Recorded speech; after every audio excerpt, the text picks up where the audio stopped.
Good afternoon or good morning for some. Um, this is late-breaking news that Democrat Adam Smith has called for Biden to President Biden to drop out of the presidential race. The Los Angeles Times just reported this, and let me see here if I can share the screen here. Um, So hopefully people can see the screen here. So the Los Angeles Times just has reported that Schiff has called on Biden to drop out, citing serious concerns he can't win. Uh, the Times reports that Representative Adam Schiff called Wednesday for President Biden to end his reelection bid, citing serious concerns about his ability to win. So this story just broke this morning, about an hour and a half ago, and then Twitter, or X, previously known as Twitter, is in an uproar at the fallout of this news. This is significant because this is the first Democratic representative to call for Biden to step aside since Trump's attempted assassination. So if you recall, in the previous live stream, I mentioned the 19 previous Democratic members of Congress who were calling on Biden to step aside. The representative from Texas was the first one, Lyle Doggett, and it was followed by others like Raul Grijalva from, I believe he's from Arizona. And the calls for him to step aside continued. And Adam Smith was another member of Congress who called on President Biden to step aside. And we had mentioned how President Biden, the reason that these Congress people are calling for him to resign is that they're concerned that President Biden is becoming a drag on the Democratic congressional races. So what does that mean? Well, in political science or the study of politics, there's a term called presidential coattails. And what that means is that if a presidential candidate is very popular and is running during an election year and and the public highly approves of them, then there's a possibility that the congressional races would benefit from the that strong presidential candidate. So, for example, a good example or a case study would be the 2008 Democratic presidential race, because the Democrats won not just the White House overwhelmingly, but both the House and the Senate. And I think Obama picked up 59 or got close to 60 senators or 60 votes in the Senate, which can break a filibuster. If he didn't get 60 on election day, he got it somewhere during his first term in office. So that's right there, the significance of this. And this is the first representative to call on Biden to step aside since the attempted assassination of Trump last Saturday.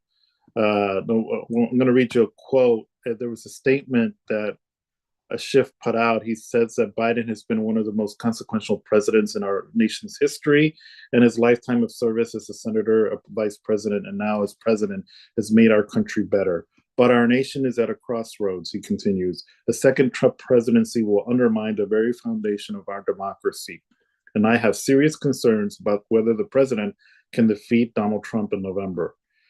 He also said that the choice to withdraw from the campaign is President Biden's alone, but that he believes that it's time for Biden to, quote, pass the torch, end quote, and, quote, to secure his legacy of leadership, end quote, by allowing another Democrat to beat Trump.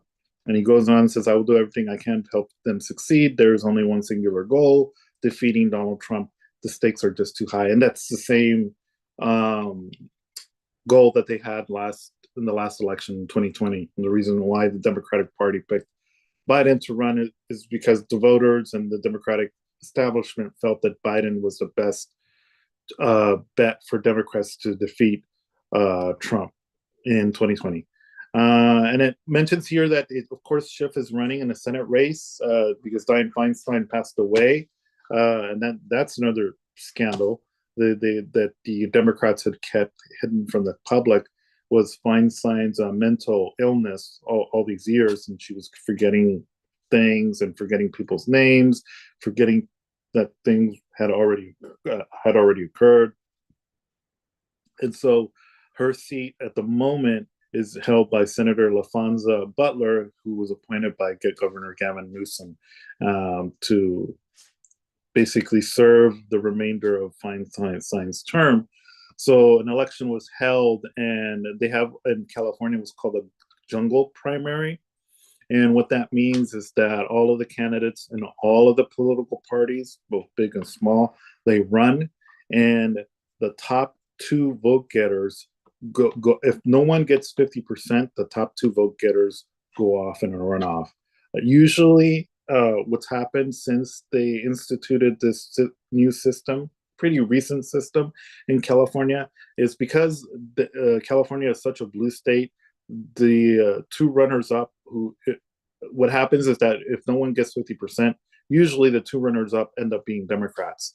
But in this race, which was pretty controversial, what happened is that the Schiff campaign actually funneled donations or funding to the Republican, who was a former baseball player of the LA Dodgers, Steve Garvey.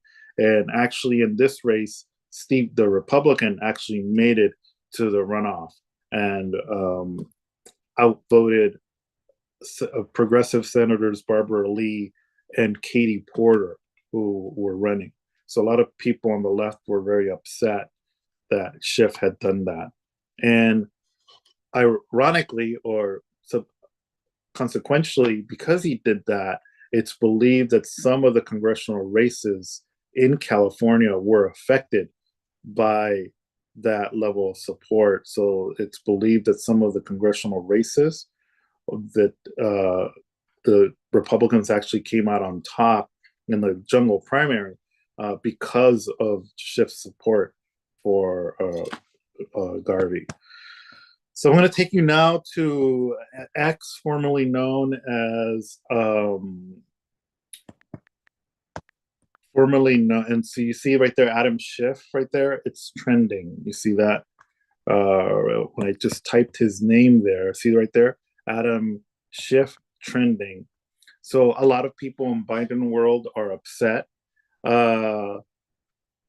And these are some of the tweets. This is really not the tweet that I wanted us to see. There was another one, but you look at this guy here, like Dabrowski. He says that Schiff is wrong. Biden is on track to beating Trump. That's not true, and I'm going to show you why soon.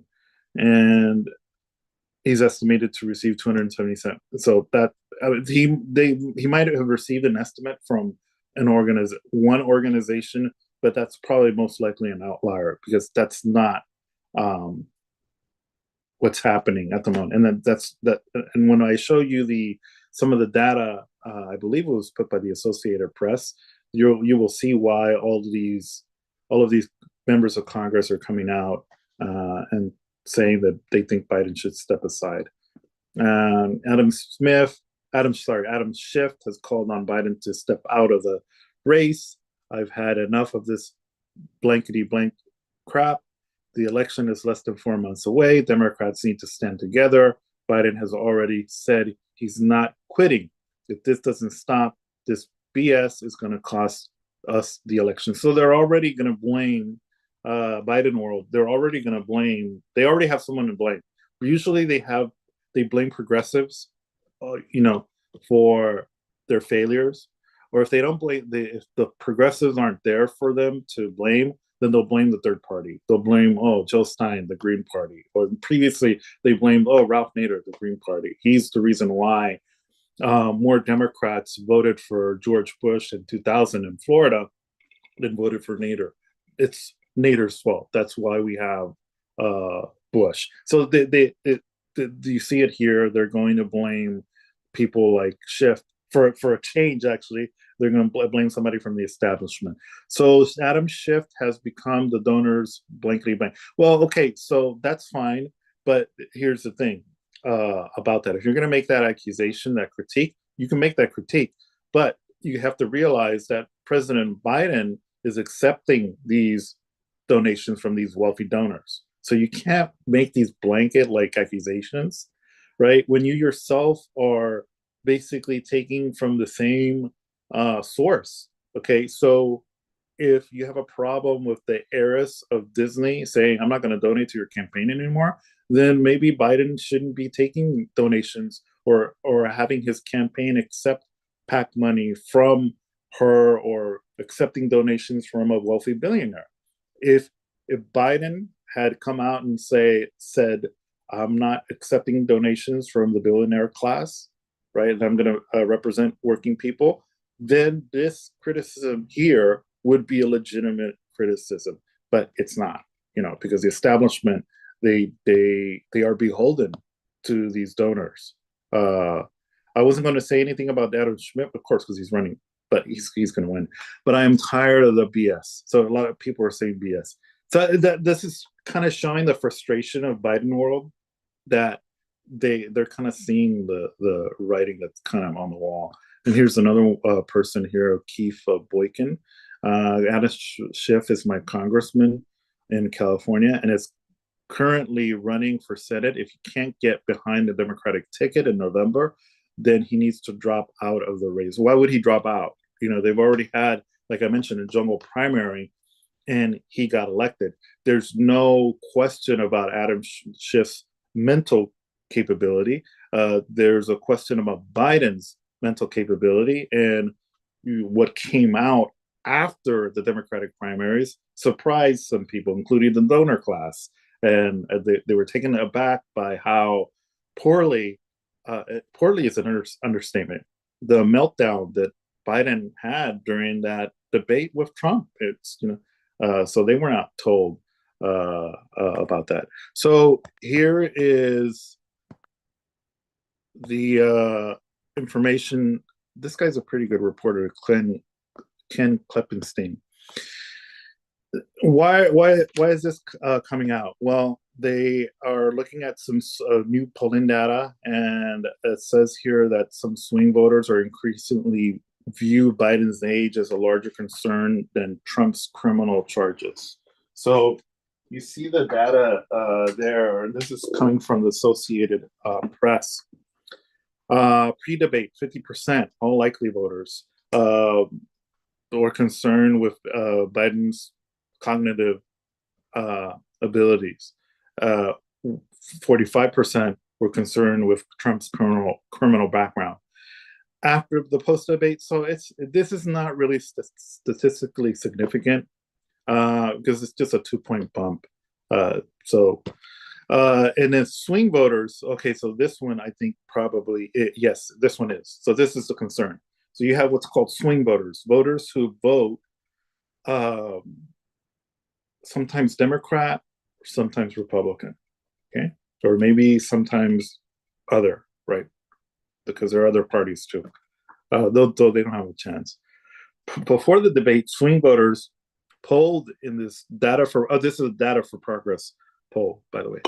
It was 41% who said that they were concerned with Biden's cognitive abilities, and 48% were concerned about Trump's criminal background.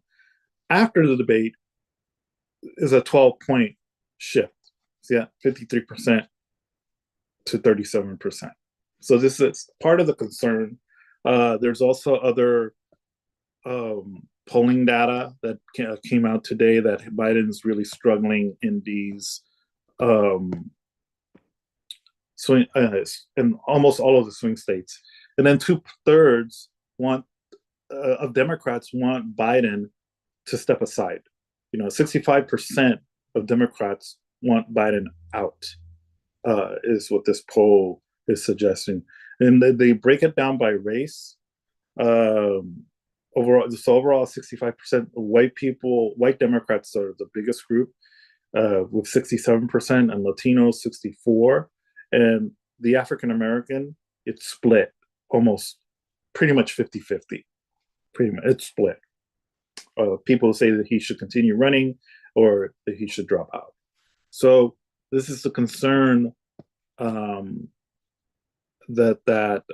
they have, and today that shows CNN the president's approval rating in these battleground. With, this report. Look at the map right now. I think That gets Donald Trump to 303. And there's new polling today that shows the president's approval rating in these battleground states is below 40. The president's ballot number right now is below 40 in most of those states, and it's at 42 in Nevada. It's very hard in 16 weeks. We count the votes 16 weeks from tonight to turn that around. Plus, Democrats are now worried. They think, I'm not saying this is going to happen, but what they're saying is the president's going to have to spend more time and more resources on places like Virginia because it's competitive, on places like New Hampshire because it's competitive. You look at this map as it plays out, and there are Democrats making the case, and we have Wisconsin blue here. Let's move Wisconsin over here. There are Democrats making the case that Donald Trump is on a viable path as of today to get to 330 electoral votes, Wolf, or even higher, because they see other states in here. The Trump campaign says Minnesota. The Trump campaign says maybe New Mexico. Let's be cautious. Those are blue states traditionally,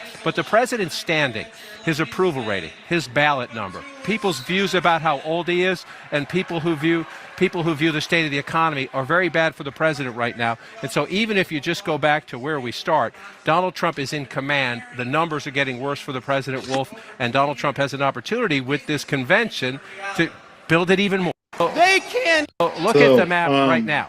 Right there, this is where they left it off. This is where CNN has the race at the moment. The yellow states are toss-ups, and the light blue states are leaning Democrat. The dark blue they're clearly Democrats are clear. They think are clearly going to win. Dark red are clearly states that they feel the Republicans are going to win. Light red is that it's leaning Republican, and it looks like they're going to win. They have Michigan there, light red.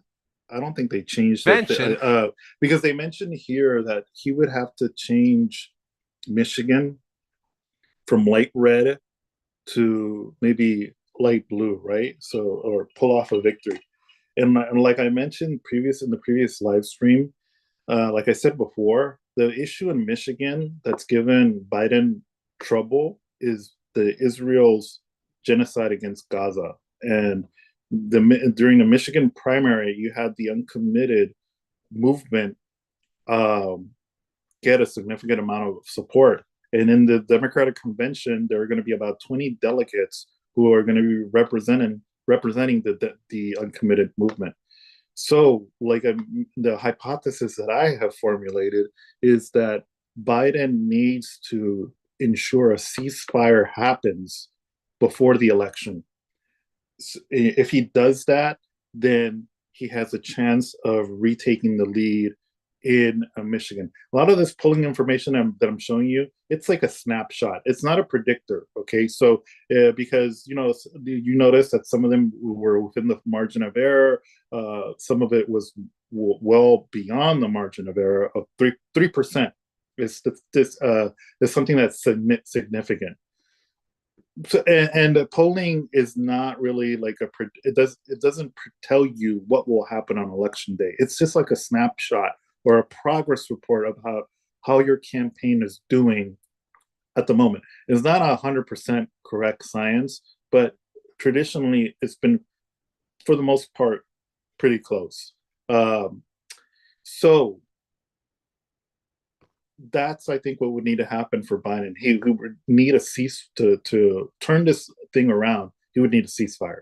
Now, the Democrats could pressure him to step aside, and maybe the person coming in would have a different policy in Israel regarding Israel and Gaza. So that might be a strategy for victory for Democrats. So we can see here as progressives or people on the left that a movement like an uncommitted movement can affect the presidential politics. You can make an impact in presidential elections. just a small movement. You don't even need a majority. Okay, so because if that there's no ceasefire, Biden might not get reelected. And you're looking at it here, where CNN has Michigan. It's right there. That state that's next to the yellow state up top, right there in the borders Canada, right there, Michigan. They have it light red. Other polling organizations have Michigan as a toss up pretty much, but it's leaning Republican. It is true, but again, it's within the margin of error. I think Trump is leading Biden there by 3 points in most of the poll. Okay, that'll be it. We'll follow up on this later, and we'll see what happens. Thank you so much for watching. Please like, share the live stream, and look out for the following live stream on our channel. Thank you so much. Have a great day.